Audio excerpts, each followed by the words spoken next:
Hello សួស្តីអ្នកនរគ្នាថ្ងៃនេះខ្ញុំមកប្រៀនអ្នកនរគ្នាអំពីរបៀបការពារ account យើងកុំឲ្យគេយកបាត់ណាអ្នកនរគ្នាយើងការពារឬក៏អ្នកនរគ្នាទៅបុករបស់ខាងគេយកជាដំបងអ្នកនរគ្នាចូលមកទៅ setting ចូល account info នេះមកខ្ញុំនិយាយអត់តាន់ទេអ្នកនរគ្នាអើយហើយប្រាប់មកអ្នកនរគ្នាចូលដំបងគឺអ្នកនរគ្នាឃើញកន្លែង email នេះអ្នកនរគ្នាចុច add វាមកដាក់ email របស់អ្នកទាំងអស់គ្នាឯងណាអានេះគឺ email ខ្ញុំដាក់អញ្ចឹងទៅអូខេដាក់អញ្ចឹងមិនបានតែប៉ុណ្ណឹងអ្នកទាំងគ្នានឹងបើគេចូល account យើងគេអាច change email បានអញ្ចឹងយើងចុច verify ហើយបន្ទាប់មកយើងចូលទៅកាន់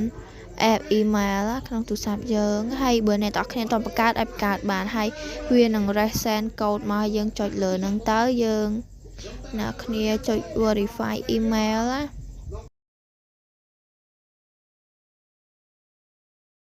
ហើយអ្នកនរគ្នាចូលចឹងមកហើយយើងត្រូវចាំមកផ្លែដែរហើយបន្ទាប់មកយើងនឹងបានមួកមួយហ្នឹងអ្នកនរគ្នាហើយយើងចូលមើល account យើងវិញ